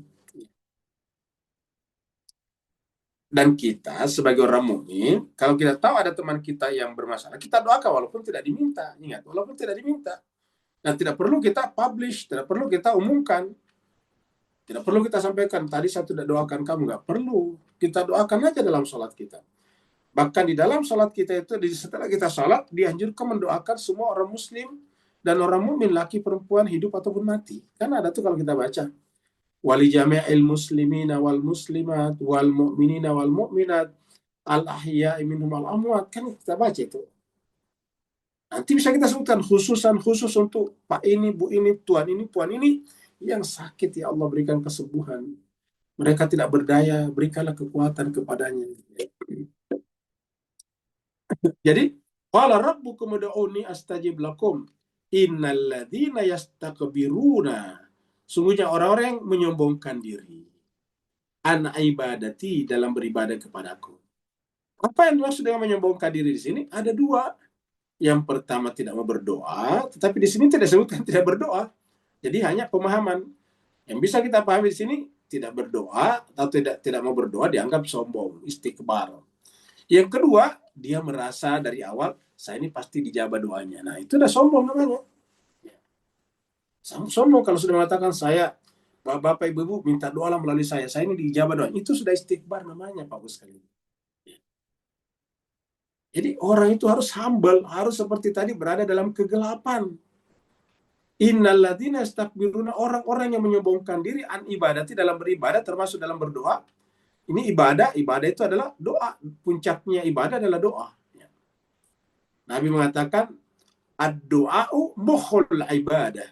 Doa itu adalah otaknya ibadah. Jadi innalladzina yastakbiruna an ibadati sayadkhuluna, mereka akan masuk ke dalam neraka jahanam dakhirin, dalam keadaan hina. Jadi bayangkan, mereka akan masuk ke dalam neraka jahanam dalam keadaan hina. Tentu kita minta perlindungan dari Allah dari hal seperti ini. Na'udzubillahi min dzalik, summa na'udzubillahi min dzalik. Sekarang kita lihat lagi ayat berikutnya, surat Ghafir. Ini juga, ini tadi, sudah ini 60 tadi. Qala rabbukum ud'uni astajib lakum. Sudah tadi ya. Sekarang kita balik ke ayatnya 89. Sekarang doa Nabi Zakaria juga. Nabi Zakaria juga berdoa. Ini adalah doa Nabi Zakaria. Permohonan Nabi Zakaria, inti doa adalah kerendahan hati. Ingat ini. Kerendahan hati seorang hamba yang memohon agar tidak dibiarkan hidup tanpa keturunan, fardan, pengakuan tauhid, dan seterusnya. Ayatnya berbunyi begini. Wa Zakarian, dan Nabi Zakaria juga berdoa. Iznada, ketika dia berdoa, berseru. Rabbau, kepada Rabbnya, kepada Tuhannya. Apa kata Nabi Zakaria? Rabbi, wahai Tuhanku, la tadharni fardan wa anta khairul warithin. Wahai Tuhanku, janganlah engkau membiarkan aku hidup sendiri, wa anta khairul warisin, dan engkaulah Tuhan sebaik-baiknya pewaris. Perhatikan ya sekalian, ya Nabi Zakaria itu bukan karena tidak punya anak sehingga dia berdoa seperti ini, tapi karena tidak punya pewaris kenabian. Karena kalau orang tidak punya anak kan banyak orang yang tidak punya anak, bukan karena tidak mau, tapi memang Allah sudah tentukan seperti itu. Ya. Nah, maka yang diminta di sini adalah pewaris kenabian. Dari mana kita tahu? Ya nanti kita lihat di dalam surat Maryam ayat 2 dan seterusnya. Yang yang sudah kita bahas dulu. Sekarang kan surat 21, berarti 2 surat sebelumnya kan Maryam. Sebelum 21, 20. Sebelum 20 kan surat 19. Kita sudah bahas. Nah, itu adalah doanya Nabi Zakaria. Berdoa. Tapi intinya di sini juga sekalian, doa ini bisa dipakai oleh semua orang. Karena kalau sudah ada di Quran, kan berarti kita semuanya bisa membacanya. Ingat, bisa baca ini. Apakah anak? Di sini tidak ada kata anak. Jadi kira-kira gini Pak Gus sekalian. Kita doa ini, Rabbi la tazarni fardan wa anta khairul warithin. Karena bisa saja kita punya anak yang banyak. Anaknya 15, 12. Tapi setelah tuanya ditinggalkan sama anak-anaknya. Kan ada begitu Pak Gus sekalian. Ada juga yang tidak punya anak. Tetapi banyak sekali orang yang salut kepadanya. Yang menolongnya, membantunya. Banyak seperti itu. Ada orang tidak punya anak. Tapi akhir-akhir hayatnya itu banyak sekali yang membantunya. Banyak sekali yang menolongnya. Banyak sekali yang peduli kepadanya. Ada juga orang anaknya banyak, tapi sampai akhir hayatnya anak-anaknya tidak ada yang menolongnya. Ya. Kita sering dengarkan di televisi ada berita ketahuan di sebuah rumah meninggal dunia seorang bapak atau ibu, anaknya tidak ada. Meninggal dalam keadaan seorang diri di sana. Setelah meninggal, tetangganya baru mencium bau busuk, baru kemudian disampaikan kepada anaknya, anaknya baru datang. Ya. Allah mengatakan berdoalah dengan ini. Rabbi la tadarni fardan wa anta khairul warithin. Agar sampai akhir hayat kita itu jangan sendiri. Kita tetap peduli kepada orang agar Allah menjadikan orang lain nanti juga peduli kepada kita. Tapi niat kita bukan untuk itu. Kita hanya beribadah kepada Allah saja. Tapi ini jalannya seperti itu. Harus ada jalannya. Rabbi la tadarni fardan wa anta khairul warithin. Nah, kita lihat surat Maryam di sini. Ini doanya Nabi Zakaria. Dzikru rahmati rabbika abdahu Zakarian. Sebutkanlah rahmat Tuhanmu yang diberikan kepada seorang hambanya yang bernama Nabi Zakaria. Iznada ketika dia berdoa berseru Rabbau kepada Tuhannya, nidaan khafiyya, dalam keadaan nida. Ya. Nida itu dengan suara seruan, ya. Dari kata nada, nida itu seruan, panggilan. Khafiyya yang lembut. Maksudnya itu khafiyya di dalam hatinya. Jadi doa itu tidak harus keluar suara, apalagi pakai speaker toa, semua orang dengar. Ya. Ini khafiyah, jadi kalau berdoa bisa lembut. Khafiyah itu tidak kelihatan sebetulnya, tersembunyi. Khafiyah. Makanya dari kata khafiyah itu biasa disebut dengan khafaya. Kemudian qala, doanya, Rabbi wa Tuhanku, inni wahanal azmu minni, wa Tuhanku, tulang-tulangku bertambah lemah. Wahanal azmu minni, tulang-tulangku semakin lemah. Washta'ala ra'su syaiba, dan kepalaku sudah dipenuhi dengan uban. Walam akun bidu'aika rabbi syaqiyya, tetapi saya tidak pernah berputus asa, kecewa dalam berdoa kepadamu wahai Tuhanku. Jadi berdoa itu tidak boleh berputus asa. Jadi kalau ada orang berdoa satu kali tiba-tiba dijabah, bikin testimoni, wah hebat sekali, lebih hebat dari Nabi Zakaria. Nabi Zakaria saja ini berdoa berpuluh-puluh tahun, Nabi Ibrahim juga. Ya, karena doa itu termasuk salah satu cara mendekatkan diri kepada Allah. Jadi Allah menyuruh kita terus berdoa karena Allah merindukan kita, agar kita juga merindukan Allah. Wa inni khiftul mawali. Yang aku khawatirkan adalah mawali. Mawali itu artinya orang nanti yang berwilayah kepada aku sepeninggalku. Min warais peninggalku ini. Wa kanat imraati, sementara istriku akira mandul. Fahabli min ladunka waliya, maka karuniakanlah kepadaku ya Allah dari sisimu waliya. Kata waliya itu adalah wali, penolong, pelindung. Akhir itu mandul, bisa dalam keadaan kita ya sudah berusia, jadi tidak bisa melahirkan lagi. Nah, apa kata Allah nanti di sini? Di sini nanti dikatakan bahwa Allah memperbaiki istrinya. Ini istrinya nanti diperbaiki nih. Kalau kita berdoa ini harap dan cemas, harus ada harapan dan ada khauf. Khafiyah tadi. Kalau di surat Maryam tadi khafiyah. Fastajabna lahu, maka kami mengijabah juga. Jadi sudah dalam kumpulan ayat ini sudah 2 kali kata-kata fastajabna lahu. Kami mengijabah doanya. Doanya siapa? Doanya Nabi Zakaria. Wa wahabna, lalu kami mengkaruniakan lahu kepadanya Yahya, Nabi Yahya. Bagaimana caranya bisa punya anak Yahya sementara istrinya tadi di surat Maryam dikatakan akira? Ingat tadi di sini akira, di sini akhir. Maka di sini Allah mengatakan waslahna lahu zaujahu. Kami memperbaiki istrinya. Maksudnya istrinya kami suburkan. Tiba-tiba istrinya jadi subur. Jadi waslahna lahu zaujah. Jadi ayat ini menjelaskan kepada kita bahwa bapak, terutama ibu-ibu yang belum punya anak, jangan pernah berputus asa dari rahmat Allah. Berdoalah dan berdoalah. Kalau menurut dokter kita mengalami masalah kesuburan, ya bagi Allah tidak ada yang tidak bisa, tidak ada yang mustahil. Termasuk di sini waslahna lahu zaujah. Supaya Nabi Zakaria punya anak Yahya, maka terlebih dahulu waslahna lahu zaujah. Jadi ada jalannya, ada istrinya, dan istrinya disuburkan oleh Allah. Ya, yang repot berdoa punya anak keturunan kalau pasangan tidak ada, itu yang repot ya. Innahum kanu yusari'una fil khairat. Nah, jadi yang pertama tadi kita lihat berdoa, dan berdoanya tidak putus asa. Jadi kalau ada yang berharap berdoa 1-2 kali, 50, 10 kali, 1-2 bulan sudah dijawab doanya, itu tidak mengerti Al-Quran. Doa itu termasuk caranya Allah menguji kita sabar atau tidak, mukmin atau tidak. Jadi pertama harus sabar tadi. Yang tadi di atas sabar. Berbuat saleh, amal saleh. Nah, di sini kita lihat di antara syarat terpenuhnya doa adalah selalu bersegera dalam berbuat kebaikan. Kenapa Allah berikan anak kepada mereka pada istri yang tadi akhir? Nabi Zakaria sudah tua. Innahum, karena sungguhnya mereka itu kanu adalah yusari'una fil khairat, selalu bersegera di dalam melakukan kebaikan. Penggunaan penggunaan kata kerja mudhari di sini menunjukkan bahwa itu selalu bersegera, bukan sekali 2 kali. Tapi yusari'una ini pertemuan antara kana dengan mudhari menunjukkan itu selalu. Kanu yusari'una fil khairat.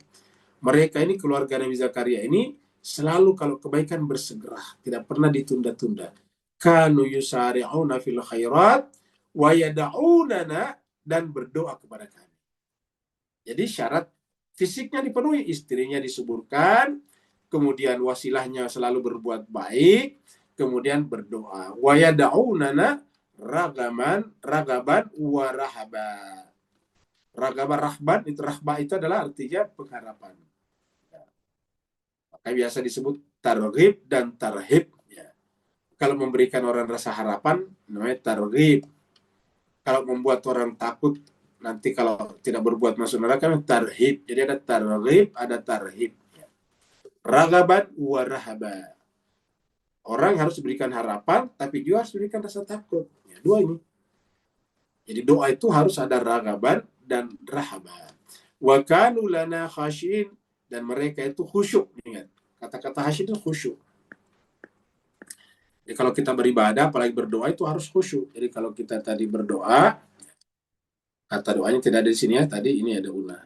Ada unah berdoa. Harus syaratnya adalah ragaban wa rahaba. Dan doa didahului dengan perbuatan baik dan amal saleh. Nah, jadi saya kira jemaah sekalian, ayat 86 sampai 90 ini adalah ayat-ayat yang banyak mengajarkan kita tentang bagaimana mendekatkan diri kepada Allah melalui doa. Jadi doa ini adalah mukhul ibadah. Jadi doa tidak bisa kita entengkan, tidak. Doa ini tidak bisa kita hanya titip-titipkan kepada orang, karena doa itu adalah inti beribadah. Jadi siapa yang tidak berdoa hanya menitipkan kepada orang, berarti yang bersangkutan tidak punya niat untuk beribadah. Nabi mengatakan ad-du'a'u mukhul ibadah. Doa itu adalah intisarinya, otaknya ibadah. Jadi orang yang tidak mau berdoa sendiri berarti sama dengan membangun ibadah yang lain tetapi otaknya tidak ada. Karena doa adalah otaknya ibadah. Salat, puasa dan sebagainya kan ibadah juga, tetapi otaknya ibadah adalah doa. Ad-du'a'u mukhul ibadah. Sampai dikatakan tadi yang tidak mau berdoa dianggap sombong. Kita lihat di sini. Yang ke ayat yang kedua surat Ali Imran. Yu'minuna billah wal yaumil akhir. Orang beriman kepada Allah, ciri-ciri orang saleh itu nih, orang saleh beriman kepada Allah, beriman kepada hari akhirat, baru melaksanakan ya'muruna bil ma'ruf, memerintahkan orang untuk berbuat kebajikan, wa yanhauna 'anil munkar, mencegah orang dari kemungkaran, wa yusari'una fil khairat. Sama tadi, bersegera menuju kepada kebajikan atau bersegera dalam melaksanakan kebaikan. Nah, apa kata Allah? Ulaika minas salihin, mereka itulah tanda-tanda orang saleh. Kita lihat hadis berikut ini. Jadi hadisnya mengatakan bahwa di antara tanda orang terbaik atau orang saleh adalah berikut ini. Ini dari Asma binti Yazid. Annaha berkata, sami'at, bahwa dia mendengarkan Rasulullah sallallahu alaihi wasallam yaqul, berkata, bersabda. Jadi Asma mengatakan dia mendengar Rasulullah bersabda, ala, ketahuilah ataukah tidakkah kalian mau, unabbiukum, aku beritahukan kepada kalian, bi khiyarikum, orang terbaik di antara kalian. Ya, Nabi berkata, tidakkah kalian ingin kuberitakan siapa yang orang terbaik di antara kalian? Qalu, sahabat-sahabat menjawab, bala ya Rasulullah. Tentu saja kami mau ya Rasulullah. Bala ya Rasulullah. Qala, lalu Nabi bersabda, khiyarukumul ladina idza ru'u dzukirallahu azza wa jal. Orang terbaik di antara kalian, kata Rasulullah, adalah orang yang idza ru'u, apabila dilihat, kalau kita melihat orang itu, dzukirallah, teringat dengan Allah. Jadi orang terbaik itu kalau kita melihatnya teringat dengan Allah. Ya. Idza ru'u dzukirallah azza wa jal. Dan jelas yang berbahagia, tidak ada orang meninggal dunia seperti pemimpin Iran Ayatollah Ali Khamenei. Bayangkan 43 juta orang turun, dan turun bukan tertawa tapi menangis semuanya. Coba. Itu kan luar biasa. Bintang film tidak ada yang seperti ini, artis Hollywood tidak ada yang seperti ini. Ya. Kenapa? Karena yang tercipta adalah ikatan batin, ikatan rohani, ikatan iman. Ini izaru'u, apabila dia dilihat, zukirallah, mengingatkan orang kan Allah. Hadis riwayat Ibnu Majah 4109. Hadis berikutnya. Tadi kita ambil hadis itu karena tadi bicara tentang orang saleh. Jadi orang saleh itu tanda-tandanya kalau kita lihat teringat dengan Allah. Di hadis ini Nabi menjelaskan bahwa Nabi Zakaria itu adalah tukang kayu. Dari Rafi', dari Abu Hurairah, anna bahwa sungguhnya Rasulullah Shallallahu Alaihi Wasallam qal, Rasulullah katanya bersabda, berkata, kana Zakaria najjaran, bahwa Nabi Zakaria itu adalah najjar, tukang kayu. Najjar itu tukang kayu, najjara itu tukang kayu. Jadi kita lihat nabi-nabi itu punya profesinya masing-masing, karena yang namanya nabi itu harus tunjukkan dulu dirinya bisa bertanggung jawab kepada dirinya, apalagi kemudian kepada orang lain. Tidak bisa kita bertanggung jawab kepada orang lain kalau kita tidak bisa bertanggung jawab kepada diri kita. Kita tidak bisa membuat negara yang berdaulat kalau kita sendiri, diri kita tidak bisa berdaulat pada diri sendiri. Nah, lihatlah Nabi Zakaria adalah tukang kayu, tentu sebelum jadi nabi. Seperti mana Nabi Muhammad kita sebelum jadi nabi kan pedagang, pernah menggembala kambing. Nabi Musa juga begitu, pernah menggembala kambing selama 8 tahun. Ya, Nabi Musa sebelum diangkat jadi nabi, gembala kambing dulu 8 tahun, bayangkan itu. Jadi banyak lagi yang lain. Jadi nabi-nabi itu punya profesi pekerjaan. Karena yang namanya nabi itu tidak boleh menggantungkan hidupnya kepada orang lain. Nabi tidak boleh menggantungkan hidupnya kepada orang lain. Dia harus bertanggung jawab kepada dirinya sendiri. Maka Nabi Zakaria pun disebutkan adalah najjar. Jadi cuma sekali berbahagia, jangan pikir yang namanya mulia itu hanya ulama, yang namanya mulia ustadz, belum tentu. orang yang berdagang, orang yang berkantor, orang menjadi tentara, polis, dan sebagainya, itulah bisa jadi orang yang mulia. Terbukti di sini Nabi Zakaria tadinya adalah tukang kayu. Hadis riwayat Muslim 4384. Kemudian kita lihat apa namanya kesimpulannya ini ya.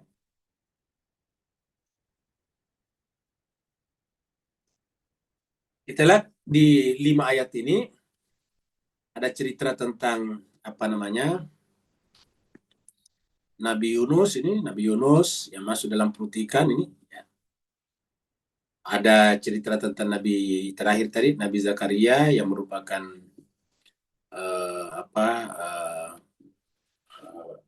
tukang kayu dan sebagainya. Ya, banyak ada. Yang tadi Nabi Zakaria mendapatkan seorang anak namanya Yahya. Nah, kemudian ini anatomi keajaiban doa. Jadi anatomi keajaiban doa. Jadi doa itu kelihatan ajaib. Cuma sayangnya banyak orang melihat keajaibannya saja, tidak melihat syarat-syaratnya.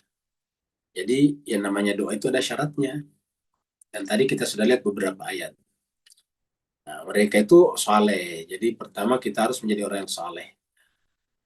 Indikator kesalehan adalah selalu kalau kita lihat mengingatkan kita kepada Allah.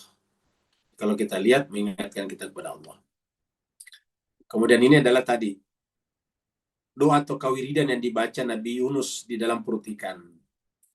Jadi kalau tadi berada di dalam ayat ini kita bikin sendiri, berdiri sendiri. Jadi Bapak, Ibu, Tuan dan Puan yang ingin mengambil wiridan ini bisa di screenshot sekarang ya, bisa di screenshot ya. Supaya tidak kelihatan ini ya kita hilangkan ini nah. Bisa di screenshot ya. Nah, itu adalah kita sudah lihat kalau ada masalah tadi adalah ini. La ilaha illa anta subhanaka inni kuntu minaz zalimin. Ini dibaca berkali-kali. Jadi bagaimana caranya? Apa namanya? Langkah-langkahnya ini. Satu, pergi dalam marah. Jadi marah ya membuat kita berjarak dengan Tuhan. Dan yang kedua, kita akan terjebak dalam kegelapan. Ya. Tapi kalau kita sudah merasa terjebak ke dalam kegelapan, jangan berputus asa. Datanglah kepada Allah dengan membaca doa ini, la ilaha illa anta subhanaka inni kuntu minaz zalimin. Nah, dengan membaca itu Allah mengatakan kami jabah. Fastajabna lahu, walaupun yang dijabat tadi itu adalah Nabi Yunus, sehingga Nabi Yunus lepas dari air ini gami kedukaan. Nah, jemaah sekalian berbahagia, tapi ini berlaku untuk seluruh orang mukmin. Ini kaidahnya universal. Wa kadzalika nunjil mu'minin. Maka begitu juga kami menyelamatkan seluruh orang mukmin kalau mengikuti syarat-syarat tadi. Zakaria, tukang kayu yang tak pernah putus asa. Tukang kayu tidak pernah putus asa. Jadi apapun profesi kita jangan berputus asa. Banyak di antara kita bekerja 2-3 kali, pendapatannya sedikit sudah berputus asa. Ini bukan tanda kesalehan. Terlepas berapapun yang kita dapat dalam usaha kita, kita sudah tunjukkan bahwa kita ini tidak bergantung pada siapapun juga. Nah, dalam konteks seperti ini, tidak ada lagi profesi yang rendah. Semua profesi itu mulia. Tidak bisa kita katakan kerjanya cuma tukang pungut sampah. Enggak. Tukang pungut sampah jauh lebih mulia daripada mereka yang tidak berbuat apa-apa. Tukang pungut sampah jauh lebih mulia daripada mereka yang hanya menggantungkan nasibnya kepada orang lain. Ini adalah Nabi Zakaria, adalah Najjar. Dan ini juga adalah doa tadi yang kita bagus baca, yaitu supaya kita meninggal nanti dalam keadaan tidak sendiri dalam pengertian, ya tidak terabaikan, tidak terisolasi. Rabbi la tazarni fardan wa anta khairul warithin. Jadi doa-doa di sini bagus ya, di ayat-ayat yang kita baca. Nah, ternyata dijabah juga. Satu, dia anugerahkan penerus, punya anak namanya Yahya. Kemudian istrinya tadi dipulihkan, dia dapat mengandung, disuburkan. Jadi harusnya ini disuburkan baru dapat penerus, kamu gitu. Ini terbalik, ini harus nomor 1, ini nomor 2. Jadi harusnya ini adalah nomor 1, ini nomor 2. Baru nomor 3, keluarga berkah, memperbaiki keadaan rumah tangga seutuhnya. Ini juga kita lihat doa terkabul ini, aksi behavior, tindakan dulu. Yusari'una fil khairat, bersegera kepada melakukan yang baik ya. Yang kedua adalah ini berdoa dalam keadaan ragaban wa rahaba. Kalau kita berdoa itu ragaba wa rahaba. Tidak perlu dipublikasi, saya sudah berdoa begini, nggak perlu, itu nanti ria. Berdoa kepada kami, kata Allah, ragaban wa rahaba, dalam keadaan penuh harapan dan penuh ketakutan, kecemasan. Kemudian yang ketiga adalah harus khusyuk hatinya. Hatinya terikat dengan Allah. Inilah syaratnya. Jadi kalau kita doanya terkabul, inilah dia. Melakukan kebaikan. Di antara kebaikan saya bersedekah, membantu orang, berkata yang baik-baik. Jangan mengganggu hewan-hewan, tumbuh-tumbuhan, dan seperti itu. Baru kemudian kalau kita berdoa, rahaban wa rahaba. Kemudian nanti adalah khusyuk pada saat berdoa. Saya kira itulah pembahasan kita pada malam hari ini. Terima kasih banyak atas perhatiannya. Semoga bermanfaat. Yang mau bertanya dipersilakan.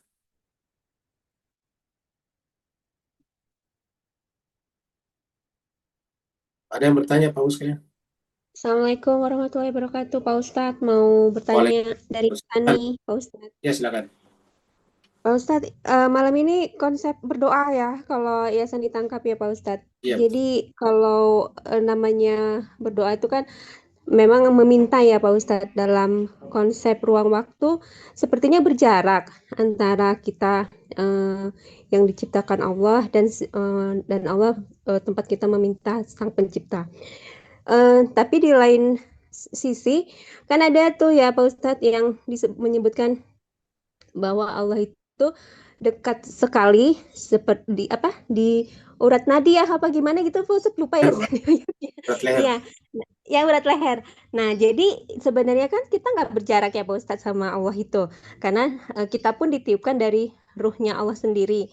Nah ini gimana cara membenarkan konsep pikiran Yayasan ini Pak Ustadz? Terima kasih Pak Ustadz. Assalamualaikum warahmatullahi wabarakatuh. Waalaikumsalam warahmatullahi wabarakatuh. Terima kasih banyak Mbak Sania. Jadi kalau Tuhan menggunakan kata-kata saya ini lebih dekat daripada jarak di antara urat leher kalian, atau saya ini selalu bersama kalian di mana kalian berada.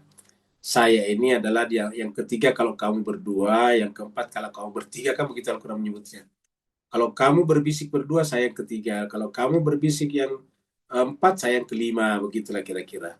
Ini kata-kata seperti ini. Atau dikatakan, apabila hambaku bertanya kepada Muhammad, maka aku dekat. Wa idza sa'alaka ibadi anni fa inni qarib. Nah, penggunaan kata dekat, penggunaan kata aku bersama kalian, ini adalah bahasa kita manusia yang Allah gunakan supaya kita mengerti. Seperti kalau kita berbicara kepada umum sekarang di Indonesia harus berbahasa Indonesia. Kalau pakai bahasa daerah tidak ngerti semuanya. Nah, Tuhan kepada kita supaya kita mengerti menggunakan bahasa kita, bahasa manusia. Jadi kata dekat, urat leher, bersama itu kan sebetulnya bahasa manusia. Supaya kita mengerti apa artinya? Mengerti bahwa Allah itu tidak berjarak dengan kita. Jadi ingat, loh kok menggunakan tadi kata-kata jarak. Nah, kalau kita kumpulkan semuanya tadi, sebetulnya maknanya tidak berjarak. Satu. Yang kedua, kata-kata berjarak itu bahasa manusia. Namanya bahasa mutasyabihat. Tashbih. Mutasyabihat itu menyerupai. Kalau bahasa lainnya namanya tashbih. Allah menyerupakan dirinya dengan makhluk. Nah, supaya kita memahami Allah dengan benar dan tidak menyalahpahaminya, seperti kata Sani tadi, maka kita harus membersihkan kembali pikiran kita bahwa Allah itu seperti manusia. Namanya tanzih. Jadi ada tashbih, ada tanzih. Ya, bahwa Allah itu tidak mungkin seperti itu, tidak mungkin berjarak seperti urat leher. Nah, apa dalilnya? Dalilnya ayat yang mengatakan laisa kamitslihi syai'un. Allah itu tidak bisa diserupakan dengan apapun juga. Jadi ingat, Allah Tuhan tidak bisa diserupakan apapun juga. Jadi kalau Allah mengatakan saya lebih dekat daripada urat leher kalian, jangan samakan Tuhan dekat dalam pengertian manusia. Jangan artikan bahwa itu seperti dua urat leher yang berdekatan. Enggak begitu. Kenapa? Kalau begitu berarti ada serupanya. Sedangkan Allah mengatakan laisa kamitsli syai'un. Jadi ulangi lagi, ketika Allah berbicara kepada kita supaya kita mengerti, menggunakan bahasa kita manusia namanya tashbih atau mutasyabihat. Tapi kita memahami Tuhan tidak boleh seperti itu. Karena Tuhan itu laisa kamitslihi syai'un, tidak ada yang serupa dengannya. Maka kita harus mentanzih, membersihkan semua pemahaman tadi. Setelah kita mengerti bahwa sebetulnya intinya Tuhan mengatakan bahwa kita ini tidak pernah tidak berpisah dengan Allah, karena selama sesuatu itu ada, maka selalu ada yang mengadakannya. Dan satu-satunya yang bisa mengadakan sesuatu yang tidak ada adalah yang maha ada. Apa artinya maha ada? Selalu ada dan tidak pernah tidak ada. Ada lagi yang lain? Terima kasih Pak Ustadz. Ya, sama-sama. Kalau tidak ada, kita akhiri sampai di sini. Terima kasih banyak atas perhatian Bapak Ibu sekalian. Mohon maaf atas segala kekurangan. Wassalamualaikum warahmatullahi taala wabarakatuh. Waalaikumsalam warahmatullahi wabarakatuh. Terima kasih Pak Ustadz. Terima kasih Bu Ayu. Baik, Pak Ustadz.